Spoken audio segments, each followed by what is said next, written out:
पर प्यारा सा क्वेश्चन, ट्रेन का टुच्चा सा प्यारा सा क्वेश्चन। आज आप लोग वीडियो शेयर नहीं कर रहे हो यार, करते रहा करो, 1000 लाइक तो पार हो जाने थे। कहा गया देखो 240 मीटर लॉन्ग ट्रेन है जो 360 मीटर के लंबी टनल को पार करती है 30 सेकंड में, तो उस ट्रेन का रफ्तार क्या होगा। अधिकतर आपने देखा, आपने क्या पढ़ा सर देखो बात ऐसी है ना, अब ट्रेन वाला जो है वो थोड़ा सा हम कंसेप्ट आपको बता देते हैं। चंद सेकंड में हम आपको ट्रेन का कंसेप्ट रिवाइज करा देंगे। और क्यों कराएंगे, क्योंकि ये आपका बहुत बहुत बहुत महत्वपूर्ण होने वाला है। और किसके लिए महत्वपूर्ण होने वाला है मेरे भाई, तो मोस्ट इंपॉर्टेंट होने वाला है सीएचएसएल वाले सभी छात्रों के लिए, क्योंकि इससे सीएचएसएल में और एमटीएस में भर भर के सवाल आते हैं।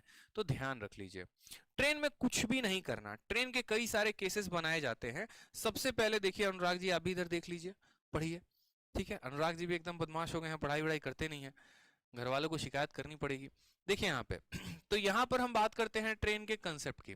तो ट्रेन के कंसेप्ट में कई सारे केस बनते हैं। सबसे पहला जो केस बनता है वो ये बनता है कि जब हमारा जो ट्रेन है ना, ये वाला मेरे भाई, ये ट्रेन हमारे किसी पोल को पार करे। किसको पार करेगा, पोल को पार करेगा।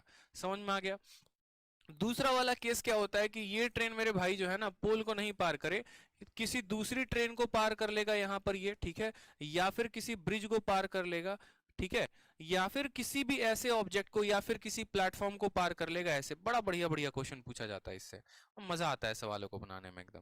ठीक है, आपसे ऐसा बोल देगा कि एक प्लेटफॉर्म को जो है, मान लीजिए कि ये जो है यहाँ पर इस प्लेटफॉर्म को ये पार कर रहा है। तो केसेस हमारे काफी सारे हो गए, पोल को पार करेगा या ट्रेन को पार करेगा या प्लेटफॉर्म को पार करेगा। अब ऐसे ऐसे केसेस में क्या फॉर्मूला लगाएंगे, बच्चा रटते रहता है बेचारा, एकदम दुखी आत्मा बन के किताबों में जो है गड़ाए रहेगा और रटते रहेगा। पूछेंगे काहे रट रहे हो, तो गुरुजी बोले थे रटने को इसीलिए रट ले। हम बोले समझाने को नहीं बोले, तो नहीं नहीं समझने को बोले, खाली रटने को बोले इसीलिए रट रहे। अब समझो चुपचाप, प्यार से, बड़ा प्यार से समझो। देखो ट्रेन जब है ना, तो ट्रेन की भैया अपनी रफ्तार होती है, सीधी सी बात है, और ट्रेन की अपनी लंबाई भी होती है।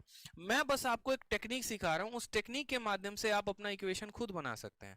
और टेक्निक क्या होगा आपका, स्पीड बराबर डिस्टेंस अपॉन टाइम। अब यहां पर ये तो हर किसी को पता है, बोलोगे नया क्या बता दिए, तो इसमें नया हम आपको ये बताएंगे कि देखिए यहां पर जब भी आप कोई भी केस लेंगे ना दुनिया में, रिलेटिव स्पीड का आप कोई भी केस लेंगे, तो आप उसमें दो बातों पर ध्यान देना। और दो बातों पर ध्यान का देना, या उल्टा ऐसे भी लिख सकते हो, टाइम बराबर डिस्टेंस अपॉन स्पीड।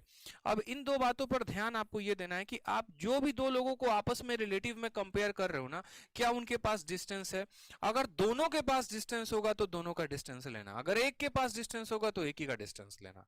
और स्पीड में हम आपको बताएंगे, स्पीड में आपको क्या करना है, तो स्पीड में बस आपको इतना ध्यान रखना है, क्या दोनों के पास स्पीड है। अगर दोनों के पास स्पीड है और दोनों एक ही दिशा में जा रहे हैं तो स्पीड को माइनस करेंगे। और अगर दोनों के पास स्पीड है और दोनों अपोजिट डायरेक्शंस में आ रहे हैं, आमने सामने, तो स्पीड को प्लस कर देंगे। बस यही होता है, और इसके अलावा कोई कंसेप्ट नहीं होता। फालतू के कंफ्यूजन्स होते हैं। जैसे मानो जब कोई ट्रेन किसी पोल को पार करती है, तो अगर हम इस केस में बात करें तो जो हमारा टाइम लगेगा, अब यहां खुद बताओ ना, क्या किसी पोल का लंबाई होता है, यहाँ पे पोल ऊंचा होता है, लंबा नहीं होता। लंबाई की बात कर रहा हूं मैं, यानी यहां पर लंबाई ट्रेन के पास होगी, लेकिन पोल के पास कोई लंबाई नाम की कोई भी चीज नहीं होगी। ठीक है, उसके बाद बात करें स्पीड में, तो क्या पोल के पास कोई रफ्तार है, नहीं है। अब मानो कोई मैन भी यहां पर खड़ा एकदम मूर्ति बन के मुस्कुरा रहा है और इंतजार कर रहा है, अंदर बैठी लड़की को टाटा बाय बाय कर रहा है, क्या इसके पास भी कोई रफ्तार है, कुछ भी नहीं है। यानी जब भी कोई ट्रेन किसी इंसान को या पोल को पार करती है, तो जो समय लगता है बराबर डिस्टेंस, डिस्टेंस में क्या लेंगे, तो ट्रेन की लंबाई, और स्पीड में क्या लेंगे, तो ट्रेन का स्पीड। ये बड़ा प्यारा टाइप हमारा बन जाता है। अब इसी में अगर मान लो ऐसे भी बोले, जैसे वो कहानी नहीं सुनी, मैंने मरे हुए हाथी को चलते हुए देखा, यानी कहने का मतलब ये है कि हाथी मरा हुआ था और हम चल रहे थे और तब हम उसको देखे। सेम तरीके से यहां पर इस ट्रेन ने इस इंसान को चलते हुए देखा मानो। अब जब ये व्यक्ति चलेगा ना, देखो जब तक ये स्थिर है तब तक इसके पास कोई चाल नहीं है, लेकिन जब ये चलना शुरू करेगा तो दो दिशाओं में चलेगा, या तो ट्रेन को देख के भागेगा या ट्रेन की तरफ आएगा। गुस्सा आया तो ट्रेन के सामने आएगा, ठीक है, और जिंदगी प्यारी है तो ट्रेन से दूर भागेगा। जब ये ट्रेन की तरफ आएगा ना, तो इसके स्पीड को क्या करोगे, जोड़ दोगे, speed of train plus speed of man. और जब यहां से दूर भागेगा, जब एक ही दिशा में जाएगा, तो स्पीड को घटा देना। तो यहां पर दो केस बनते हैं, पहला केस बनता है जब आदमी स्थिर होता है, और दूसरा केस बनता है जब आदमी भाग रहा होता है।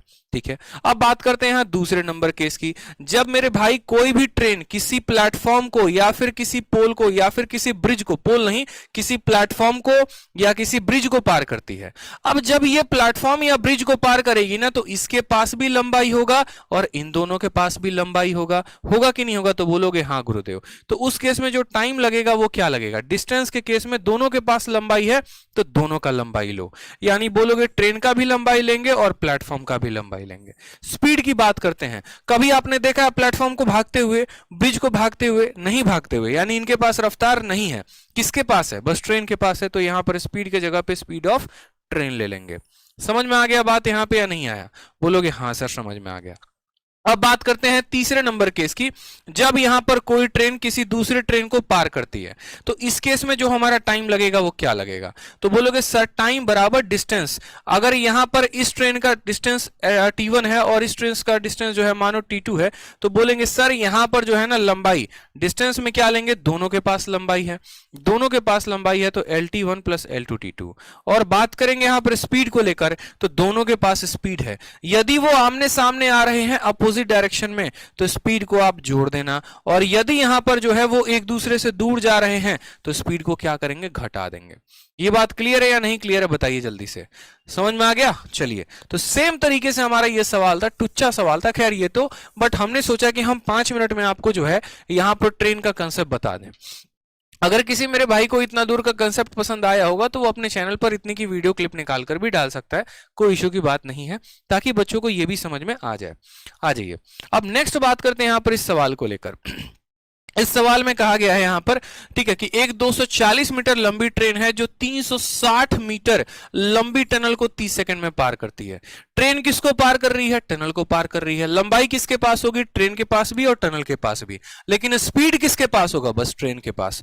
Formula clear? माइंड में क्वेश्चन क्लियर कैसे बनाना है? बोलोगे हाँ सर। टाइम बराबर क्या हो गया? डिस्टेंस अपॉन स्पीड हो गया।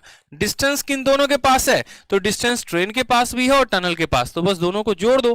360 में 240 को जोड़ दोगे कितना हो जाएगा? 300 200 500 600 हो जाएगा। और बात करते हैं स्पीड को लेकर। स्पीड किसके पास है? तो स्पीड भैया बस हमारे ट्रेन के पास है। स्पीड हमारे बस ट्रेन के पास है, तो उसकी स्पीड को क्या मान लेंगे? एस मान लेंगे। टाइम कितना लगा है? 30 सेकंड लगा है। अब ये देखो, ये सेकंड में है और ये हमारा मीटर में है, तो रफ्तार किस में आ रही होगी? रफ्तार मीटर पर सेकंड में आ रही होगी। यानी 30 ने जब इसको काटा होगा तो कितनी बार में काटा होगा? 20 बार में। तो रफ्तार हमारी आ गई 20 मीटर पर सेकंड। हमसे किस में पूछा है? किलोमीटर पर आवर में। तो हम बोले थे ना जब छोटे से बड़े में मूव करेंगे तो 18/5 से गुना करेंगे। 5 से काटो 4 बार में, 18 चौके 72। ऑप्शन नंबर C4, ठीक है, कह भी